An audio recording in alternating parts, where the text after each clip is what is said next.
ये दोनों couple vacation enjoy करने के लिए एक बहुत ही सुनसान आइलैंड पर चले जाते हैं, लेकिन उन्हें नहीं पता कि इस आइलैंड पर इलीगल एक्सपेरिमेंट और ऐसे वायरसेस मौजूद हैं जो इंसानों की बॉडी में एंटर करते ही उन्हें मारने लग जाते हैं।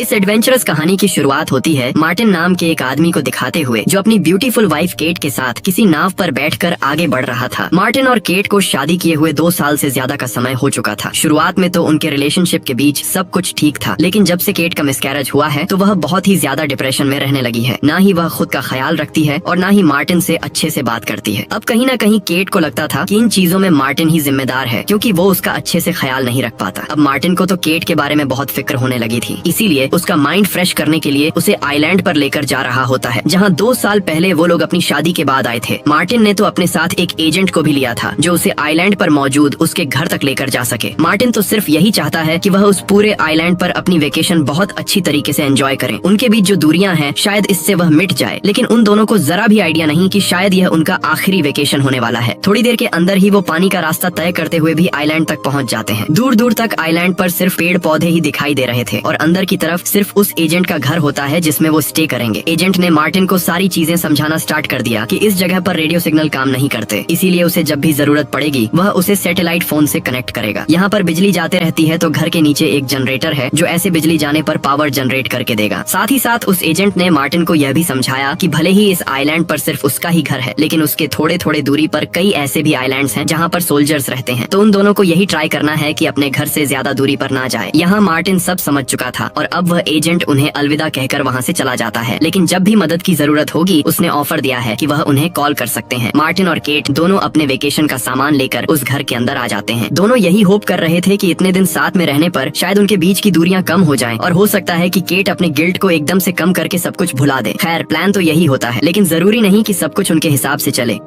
अब घर के अंदर सारे सामान एडजस्ट करने के बाद इसी तरीके से एक दिन बीत गया। मार्टिन तो अपने डेली रूटीन में बिजी हो जाता है, यानी कि वॉकिंग करना और कई सारी अलग अलग एक्सरसाइजेस। वहीं केट, जो प्रोफेशनली एक राइटर होती है, वह अपनी थीसिस कंप्लीट कर रही थी। यानी वो दोनों कपल एक दूसरे के ऊपर ध्यान देने के बजाय अपनी अपने काम करने में बिजी थे। अब लगातार केट अपने थीसिस लिखने में बिजी थी, तभी पता चला कि वहाँ इलेक्ट्रिसिटी चली गई है। केट तुरंत ही यह बात पता करने के लिए बेसमेंट में चली गई, जहाँ पर जनरेटर रूम था, क्योंकि उस एजेंट ने बोला ही होता है कि बिजली चली जाएगी तो जनरेटर उन्हें पावर प्रोवाइड करेगा। लेकिन केट जब नीचे आती है तो उसे जनरेटर एकदम बेकार पड़ा हुआ दिखाई दिया था। वहाँ पर जंग लग चुके थे और मकड़ी के जाले इतने ज्यादा होते हैं कि ठीक से देखना मुश्किल था। केट ने यह सारी बातें मार्टिन को भी बता दी, जो तुरंत उस एजेंट को कॉल करके ये बता देता है कि जनरेटर जल नहीं रहा, घर में पूरा अंधेरा है और इलेक्ट्रिसिटी आ ही नहीं रही। कांटेक्ट करने के बाद कुछ समय में ही वह एजेंट उस जगह पर पहुँच चुका था। एजेंट मार्टिन के साथ बेसमेंट में गया और जल्द से जल्द जनरेटर को ठीक कर दिया। चारों तरफ इलेक्ट्रिसिटी वापस आ जाती है। अब एजेंट ने मार्टिन को एक यूजर मैनुअल दिखाते हुए कहा कि अब जब भी इलेक्ट्रिसिटी जाएगी तो तुम्हें यह यूजर मैनुअल देके उसे वापस रिस्टार्ट करना है। मार्टिन भी यह चीजें बहुत अच्छी तरीके से समझ गया था। अब उस एजेंट का काम खत्म होने के बाद जाने से पहले वह मार्टिन को एक बॉक्स देता है। इस बॉक्स के अंदर कई सारे स्वीट्स रखे गए थे जो उसी एजेंट की वाइफ ने बनाया था। उसकी वाइफ ने यह उन दोनों के लिए बहुत प्यार से भेजा है। मार्टिन इस बात से खुश होकर उसका धन्यवाद करने लगा। उस एजेंट को कुछ इम्पोर्टेंट काम थे, इसीलिए वो उन्हें गुड बाय कह के वहाँ से चला जाता है। अब मार्टिन और केट को उस जगह पर कुछ और दिन बीत गए थे, लेकिन दोनों में अभी तक वो बात नहीं हुई थी जैसा मार्टिन ने एक्सपेक्ट किया था। अभी भी दोनों के बीच में दूरियां थीं और समझ नहीं रहा था कि प्रॉब्लम कहाँ हो रही है। दोनों के ईगोज एकदम सामने आ जा रहे थे, जिससे कुछ हो ही नहीं पा रहा था। एक दिन अचानक फिर से इलेक्ट्रिसिटी चली गई। मार्टिन को अब यूजर मैनुअल की मदद से जनरेटर को रिस्टार्ट करना था, इसीलिए वह बेसमेंट में जाकर जनरेटर की अलग अलग बटन्स को दबाने लगा। केट भी उस जगह पर आकर बैठ जाती है ताकि वह मार्टिन की मदद कर सके, लेकिन अगले ही मोमेंट में पता चला कि जनरेटर में कई सारे स्पार्क्स निकल रहे हैं। ये सारे स्पार्क्स की वजह से मार्टिन को काफी चोट लगी है और उसका ऊपर वाला हाथ बहुत बुरी तरीके से जल जाता है। केट जल्द से जल्द मार्टिन की देख रेख करती है और उसे मरम पट्टी करके सुला देती है। उसके कहने पर केट ने कॉल मिलाया उस एजेंट को और सारी सिचुएशन के बारे में बताया, यानी कि ऐसे जनरेटर को ठीक करते दौरान उसके अंदर से स्पार्क्स निकले और उसी की वजह से मार्टिन को चोट भी लग गई है, तो हमें मेडिकेशन और डॉक्टर्स की बहुत जल्दी जरूरत है। उस एजेंट ने कल कह दिया कि मैं डॉक्टर्स की पूरी टीम को लेकर आऊंगा, तब तक तुम दोनों किसी भी तरीके से मैनेज करो और जनरेटर के पास मत जाना। अब उन दोनों कपल के पास वेट करने के अलावा कुछ ऑप्शन नहीं था। अब यहाँ पूरी रात आराम करने के बाद मार्टिन थोड़ा सा अच्छा फील करता है। वो जब साइड वाले एरिया में और ज्यादा छानबीन कर रहा था तो उसे एक शॉटगन मिली। ये शॉटगन किसकी है और यहाँ पर क्यों रखा गया है उसे नहीं समझता। केट ने तो मार्टिन को साफ कह दिया कि तुम इस जगह पर शिकार मत करना, क्योंकि मार्टिन को तो शौक होता है शिकार करने का। पर यहाँ उसकी वाइफ के समझाने पर उसने ये प्लान ड्रॉप कर दिया था। इस मोमेंट के बाद मार्टिन और केट के बीच थोड़ी और ज्यादा बातें होने लगी। लग रहा था कि उनके बीच की चीजें अब शॉर्ट होने लगी हैं, पर हो सकता है कि यह किसी खतरनाक चीज के होने के पहले की शांति हो। अब अगले दिन भी बहुत देर तक ट्राई करने के बाद भी उस एजेंट का कॉल नहीं लग रहा था और वह ठीक से रिप्लाई भी नहीं करता। प्रॉब्लम में इस बात की हो गई कि अब उनका उस सैटेलाइट रेडियो फोन एकदम से काम ही नहीं कर रहा था, यानी हर तरफ से उन्हें निराशा ही मिल रही थी। पता नहीं मार्टिन के हाथ पर जो चोट लगी है वह कब तक ठीक होगी। वो तो उस पूरी जगह पर वेकेशन बनाने का सोच कर आए थे, लेकिन यहाँ इलेक्ट्रिसिटी नहीं है। उन दोनों को एकदम अंधकार में रहना पड़ रहा था। केट तो एक समय पर बहुत ही गुस्सा हो गए मार्टिन से और कहने लगे कि तुम मुझे यहाँ पर लाए क्यों, हम कहीं और चले जाते जो इससे बेटर होती। पर बेचारा मार्टिन अपनी वाइफ को सिर्फ इतना बताता है कि वो सिर्फ तुम्हारे लिए यहाँ पर आया। उसे लगा कि यहाँ आने के बाद वो दोनों अच्छे से टाइम स्पेंड करेंगे और उनके बीच की दुनिया कम हो जाएंगी। मार्टिन तो केट से माफी भी मांगता है उसकी इस गलती के लिए, क्योंकि वो तो सिर्फ केट का अच्छा ही सोच रहा था। अब इस मोमेंट पर जाकर केट को बहुत ही ज्यादा दुख होता है। वह सोच रही थी कि वह अपनी एक गलती की वजह से पूरी रिलेशनशिप को बेकार कर रही है। मार्टिन तो उसके लिए कितना कुछ करना चाहता है, लेकिन वो कुछ पेबैक नहीं कर पाती। यानी अब लग रहा था कि केट सारी बातें समझ रही है। उसने भी डिसाइड कर लिया कि अब से सारी चीजें वो ठीक करेगी और एक परफेक्ट कपल की तरह वो दोनों बनकर रहेंगे। अब अगले दिन जब केट बैठकर अपने थीसिस पर काम ही कर रही थी, तभी उसे खिड़की के बाहर कोई तो चिल्लाता हुआ दिखाई दिया। वह जब जाकर वहाँ पर देखती है तो पता चला कि वह एक सोल्जर है जो बहुत ही ज्यादा घायल हो चुका है और लंगड़ा कर चल रहा है। कुछ देर तक आगे बढ़ने के बाद वह वहीं गिरकर बेहोश हो जाता है। केट ने जैसे ही यह चीजें देखी उसने तुरंत ही मार्टिन को बताया और वह दोनों भागते हुए तुरंत ही उस सोल्जर के पास चले जाते हैं। दोनों के अंदर इंसानियत थी, इसीलिए वह उस चोटिल सोल्जर की मदद करते हैं और उसे घर में लेकर आ जाते हैं। लेबल के ऊपर चेक करने पर पता चला कि उसका नाम जैक है। फिलहाल जैक नाम का वो सोल्जर सर पर चोट लगने की वजह से बेहोश था, इसीलिए केट और मार्टिन ने तुरंत ही उसे सोफे पर लिटा दिया कि वह कुछ आराम कर सके। अब उन्हें नहीं समझता कि यह सोल्जर आया कहां से। केट तो यही बताने लगी कि शायद हो सकता है कि वहां पर कोई नाव हो जिसकी मदद से यह आ चुका है, तो अगर हम किनारे पर जाकर नाव ढूंढे तो उसमें बैठकर हम भी दूर जा सकते हैं, क्योंकि एजेंट का तो कुछ नामो निशान ही नहीं था और लगता है कि वह वापस नहीं आएगा उन्हें लेने के लिए। इसीलिए केट कह रही थी कि हमें वो नाव ढूंढनी होगी। मार्टिन वहीं पर रुकने के लिए कहकर तुरंत ही नाव देखने के लिए चला जाता है कि वह सोल्जर सच में यहाँ पर कैसे आया। किनारे के चारों तरफ देखने के बाद आखिरकार उसे एक नाव मिल जाती है, यानी सोल्जर इसी नाव से आया है। अब मार्टिन के भी मन में बहुत सारे सवाल चल रहे थे, इसीलिए वह तुरंत ही वापस आकर केट को बताता है कि नाव नहीं मिली, उस जगह पर कोई भी नाव नहीं है। अब यह झूठ मार्टिन ने इसलिए बोला क्योंकि उसे लग रहा था कि केट को अगर नाव के बारे में पता चल जाएगा तो वह वहाँ से जाने के लिए बोलेगी। वो एक मिनट भी यहाँ पर नहीं गुजारेंगी, जबकि मार्टिन उसके साथ टाइम स्पेंड करने के लिए आया है। उनके बीच तो अब सब कुछ अच्छा होने लगा था, इसीलिए मार्टिन चाहता है कि वह थोड़े समय तक और वेकेशन एंजॉय करे। यहाँ मार्टिन और केट बहुत ही ज्यादा टेंस थे कि इस सोल्जर की देखरेख कैसे की जाएगी। अगर इसे ट्रीटमेंट नहीं मिली और ये मर गया तो इसके मरने का जिम्मा उनके ऊपर आएगा। वह इन चीजों में नहीं फंसना चाहते थे, इसीलिए केट से जितना बन पड़ रहा था वह कर रही थी।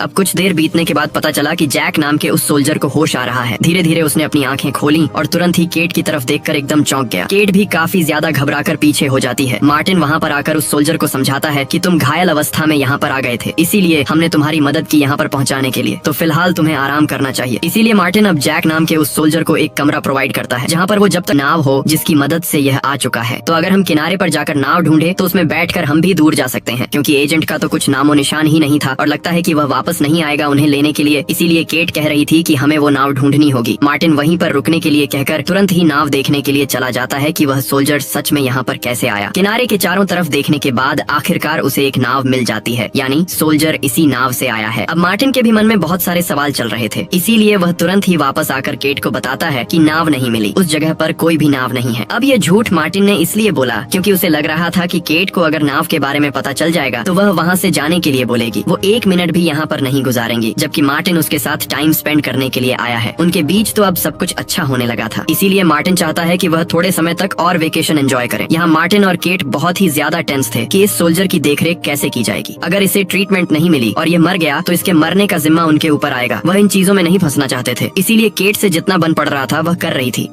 अब कुछ देर बीतने के बाद पता चला कि जैक नाम के उस सोल्जर को होश आ रहा है। धीरे धीरे उसने अपनी आंखें खोली और तुरंत ही केट की तरफ देखकर एकदम चौंक गया। केट भी काफी ज्यादा घबराकर पीछे हो जाती है। मार्टिन वहाँ पर आकर उस सोल्जर को समझाता है कि तुम घायल अवस्था में यहाँ पर आ गए थे, इसीलिए हमने तुम्हारी मदद की यहाँ पर पहुँचाने के लिए, तो फिलहाल तुम्हें आराम करना चाहिए। इसीलिए मार्टिन अब जैक नाम के उस सोल्जर को एक कमरा प्रोवाइड करता है जहाँ पर वो जब तक चाहे तब तक रुक सकता था। अब जैक जाने ही वाला होता है, तभी उसने दरवाजा ओपन किया और मार्टिन को अंदर बुलाया एक इम्पोर्टेंट बात बताने के लिए। मार्टिन केट को थोड़ा सा वेट करने के लिए कहकर कहकर जैक के पास चला जाता है और जैक तो उसे एक कड़वी सच्चाई बता रहा था जो इस आइलैंड पर हो रही है। जैक ने मार्टिन को यह बताया कि पूरे आइलैंड पर बहुत ही अजीब तरीके का वायरस फैलने वाला है। ये वायरस साउथ अफ्रीका की तरफ से आ रहा है जो बहुत ही तेजी से स्प्रेड हो रहा है और इसके ज्यादा चांसेस है कि वह इस आइलैंड पर भी बहुत कम समय में आ जाएगा। उस वायरस की खूबी ये है कि सबसे पहले यह इंसानों के बिहेवियर में चेंजेस लाती है, फिर उनके मल्टीपल ऑर्गन्स बेकार करती है और उन्हें अपने कंट्रोल में कर लेती है। इसीलिए जैक यहाँ पर मार्टिन और केट दोनों के अच्छे के लिए सोचता है कि इस पूरे घर को सील कर दें, यानी जब तक के लिए कोई रेस्क्यू टीम यहाँ से नहीं आ जाती उन्हें इस घर से बाहर नहीं निकलना है। इस आइलैंड से जरा सा भी कांटेक्ट उन्हें पूरी तरीके से इन्फेक्टेड बना सकता था। अब मार्टिन तो एकदम से शॉक हो जाता है कि आखिर ये क्या बोल रहा है। उसने तो फिर जैक से पूछ लिया कि इतने सारे वायरस फैलने के कारण तुम क्यों नहीं इन्फेक्ट हुए। अब यहाँ से कहीं न कहीं मार्टिन को शक होने लगा था जैक के ऊपर कि कहीं वह उन्हें धोखा तो नहीं दे रहा है, उसका कहीं इरादा तो नहीं कि हमें लूट कर यहाँ से भाग जाए। इसीलिए मार्टिन ट्राई करता है एक गन लेने का जो कि जैक के पास थी, पर जैक बहुत ही चालाक था। वो एक सोल्जर होता है तो उसने तुरंत ही ये भांप लिया और मार्टिन को पकड़कर नीचे गिरा दिया। दोनों में थोड़ी सी बहस होती है और फिर जैक ने बताया कि उसके पास एक सूट था जिसे पहनकर वह इस आइलैंड पर आया और उस वायरस से बच गया, पर वह सूट भी पानी में कहीं बह गया होता है, यानी वह भी अब सुरक्षित नहीं है। दोनों के बीच वायरस से रिलेटेड इसी तरीके से कई बातें हुई। अब वहाँ के भी आ जाती है जो उन दोनों को इस तरीके से लड़ते हुए देखकर रीजन पूछ रही थी। मार्टिन केट को जाकर सब कुछ बताने लगा उस वायरस के बारे में और कैसे वह इस आइलैंड पर भी पहुंच चुका है जो फैल रहा है। तब तो उन्हें कैसे भी क्वारंटाइन करना होगा खुद को और पूरी तरीके से कांटेक्ट तोड़ना होगा बाहर की तरफ से। ऑब्वियस बात थी कि केट भी इन चीजों को सुनने के बाद उस पर भरोसा नहीं कर रही होती। केट ने बताया कि अगर ऐसी बात है तो वो एजेंट जो हमें यहाँ पर लाया था उसने हमें इन्फॉर्म क्यों नहीं किया। वो सोल्जर जैक बताता है कि जरूर वो एजेंट भी नहीं बचा होगा, वह भी इन्फेक्टेड हो ही गया होगा। मार्टिन और के इस बात से शॉक हो जाते हैं क्योंकि कुछ दिनों से तो एजेंट का कॉल भी नहीं आ रहा था, कहीं जैक द्वारा कही गई ये सारी बातें सच न हो जाए। इन चीजों का सबसे ज्यादा असर केट पर पड़ा था क्योंकि वह अपनी पूरी जिंदगी इस जगह पर नहीं बिता सकती। वो तो बहुत ही ज्यादा उदास होकर अपने कमरे में चली जाती है। मार्टिन भी उसके पीछे जाता है केट को यह समझाने के लिए कि हमें डरने की जरूरत नहीं है। उस सोल्जर के पास जो गन मौजूद थी उसे मार्टिन ने पहले ही छुपा लिया था, तो अब मार्टिन प्रॉमिस करता है कि वह एक सोल्जर है और उसे अपने प्रोटोकॉल फॉलो करने दो। अगर हमें जरा भी लगा कि वह हमारे साथ गलत बिहेव कर रहा है तो हम गन लेकर उसे डरा देंगे। गन की बात सुनकर केट थोड़ा सा प्रोटेक्टिव फील करती है कि वो बच सकते हैं, यानी कि यहाँ से मार्टिन और केट को बहुत संभल कर रहना होगा। अगले दिन ही जैक अपने प्रोटोकॉल्स बता देता है और उस पूरे घर के खिड़की दरवाजे लकड़ियों से बंद करने लगता है, यानी वो घर के चारों तरफ एक क्वारंटाइन जोन बना रहा था। गेट तो ये सारी चीजें देखकर और ज्यादा डरने लगी और जैक से पूछती है कि तुम जिस वायरस के बारे में बात कर रहे हो उसके सिम्टम्स क्या हैं और उसका एंटीट्यूड बना भी है कि नहीं। जैक ने बताया कि अभी तक इसका कोई भी क्योर नहीं है, यानी अगर हम इस वायरस से इन्फेक्ट हो गए तो हमें कोई नहीं बचा सकता। जैक ने एक और बात बताई कि जो भी इस वायरस से इन्फेक्ट होगा उसके मुंह से बहुत ज्यादा खून निकलेगा, धीरे धीरे वो आउट ऑफ कंट्रोल होता जाएगा और एक मोमेंट ऐसा आएगा जब वो सामने वालों को मारने से पीछे नहीं हटेगा। तो जैक ने सिंपली ये कह दिया कि अगर हम में से किसी को भी ये वायरस इन्फेक्ट करता है तो हमें सामने वालों को बिना झिझक के मारना होगा। केट ये सारी चीजें एक्सेप्ट नहीं कर रही थी और वह जैक जैसे किसी अनजान इंसान की ऑर्डर भी नहीं मानेगी। केट गुस्से में चली जाती है और कहती है कि हमें निकलना है किसी भी हालत में, लेकिन देखकर लग रहा था कि मार्टिन थोड़ा साथ दे रहा है जैक का, क्योंकि मार्टिन को अपनी वाइफ की फिक्र थी और वह नहीं चाहता था कि इस वायरस की वजह से वह मारे जाए। तो जैक जैसा कहते जाता मार्टिन वही फॉलो करता।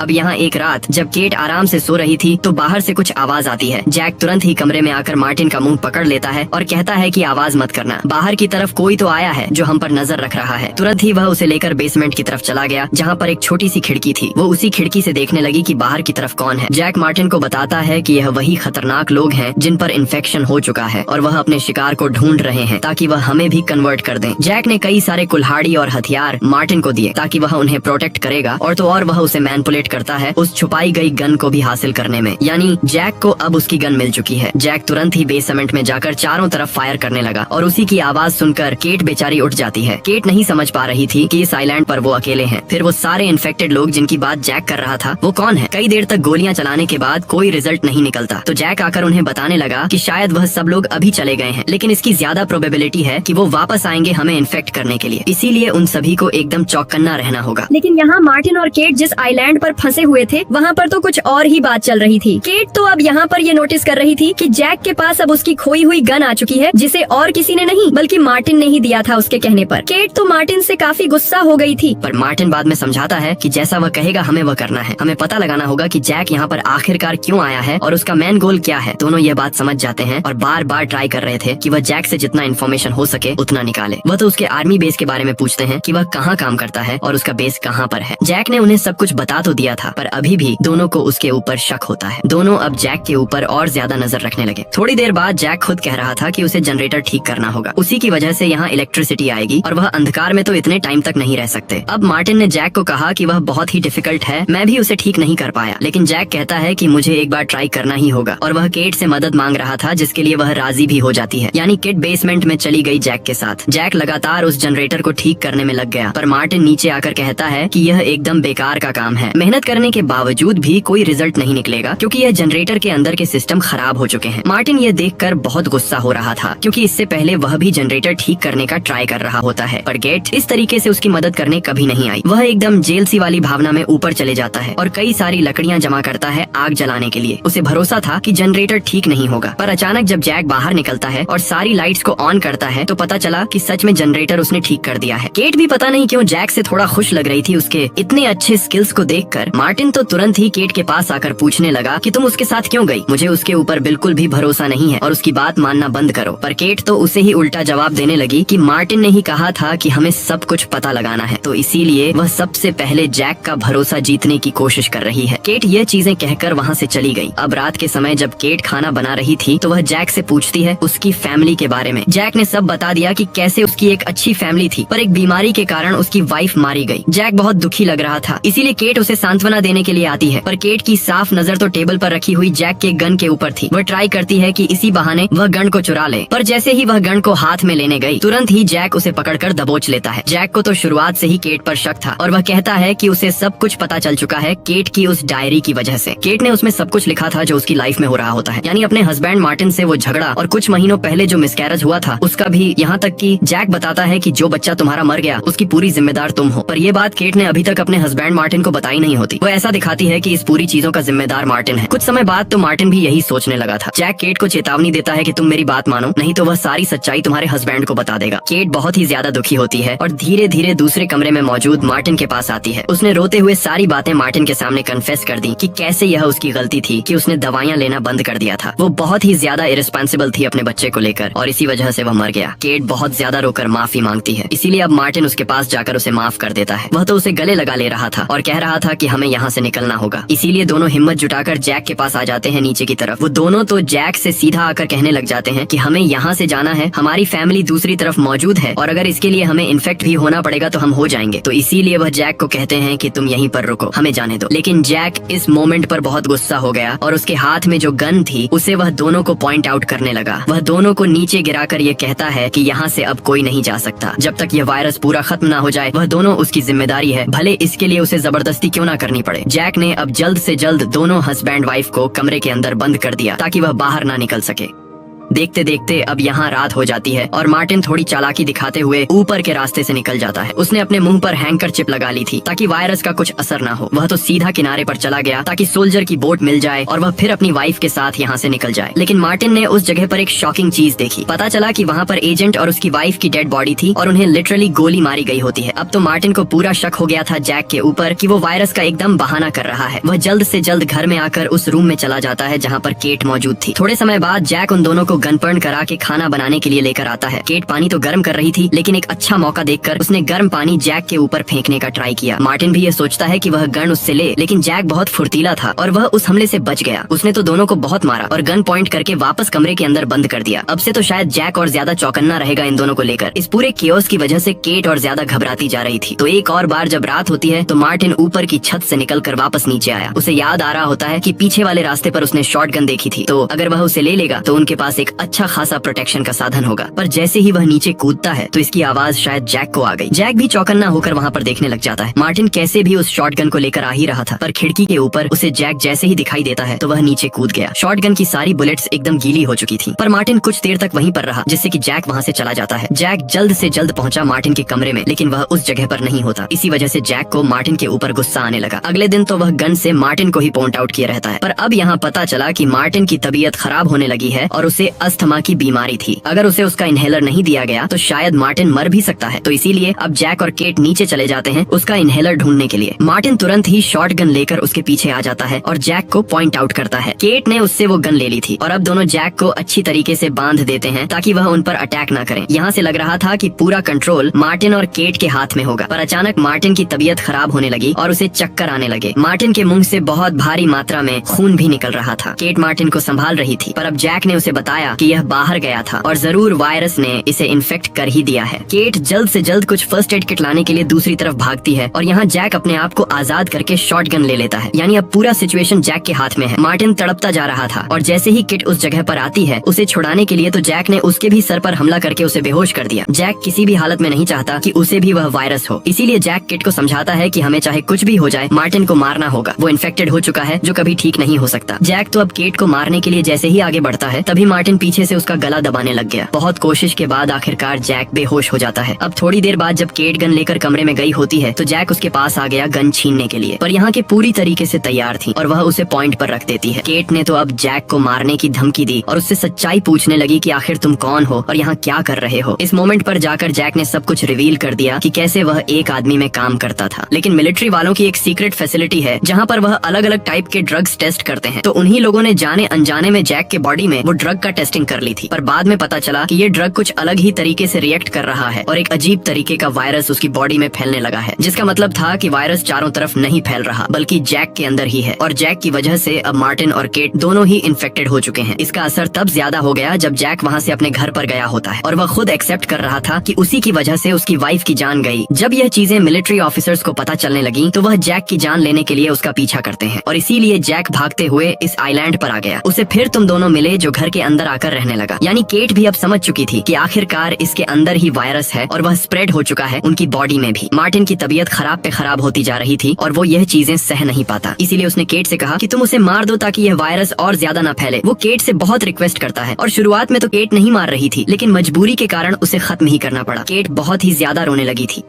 अब वह सीधा आ जाती है जैक के पास और उससे कहती है कि मैं तुम्हें भी मार दूंगी, पर अब जैक उसे भरोसा दिलाने के लिए सामने पड़ी हुई रेडियो का एक वायर निकाल देता है क्योंकि उसी की वजह से रेडियो चल नहीं रहा था। रेडियो में से सोल्जर्स की आवाज आती है कि जैक नाम के एक सोल्जर को जहाँ भी दिखे वह बताया जाए क्योंकि वो इन्फेक्टेड है और उसके अंदर एक वायरस घूम रहा है और उससे जो भी इन्फेक्ट हो चुका है वह तुरंत आ जाए। उनके पास एंटीडोट भी मौजूद है। ये बात सुनने पर केट काफी गुस्सा हो जाती है क्योंकि वह अपने हस्बैंड को बचा सकती थी, लेकिन जैक इस पर भी जवाब देता है कि यह सब झूठ है। मिलिट्री ऑफिसर्स ये सिर्फ एक जाल बिछा रहे हैं। जो भी इन्फेक्टेड पर्सन उनके पास आएगा तो वह उसे जान से ही मार देंगे। इस वायरस का अभी तक कोई एंटीडोट नहीं बना है। अब यहाँ पर केट को और ज्यादा गुस्सा आने लगा, इसीलिए वो डायरेक्टली शूट कर देती है जैक को। उसके अंदर अपने हस्बैंड को मारने का गिल जो था, इसीलिए अब केट तुरंत ही उसके डेड बॉडी को बोट पर ले आकर पानी में धकेलती है। पर पता चला कि अगले ही मोमेंट में एक मिलिट्री ऑफिसर्स की टीम हेलीकॉप्टर लेकर पहुंच चुकी है। अब केट जैसे ही उन्हें कुछ बताने जाती है वहाँ पर एक स्नाइपर था जो सीधा उसके सर में शूट कर देता है। यानी इस मोमेंट पर केट की भी मृत्यु हो गई। जैक जो भी कह रहा था वह सब सही था। मिलिट्री सोल्जर्स को साफ आदेश थे कि जो भी इन्फेक्टेड पर्सन जैक के आसपास दिखाई दे उन्हें तुरंत ही शूट कर दो। यानी एक साथ उन तीनों की लाइफ खत्म हो चुकी थी। हमारी भी कहानी इसे दुखद एंडिंग के साथ यहीं एंड हो जाती है।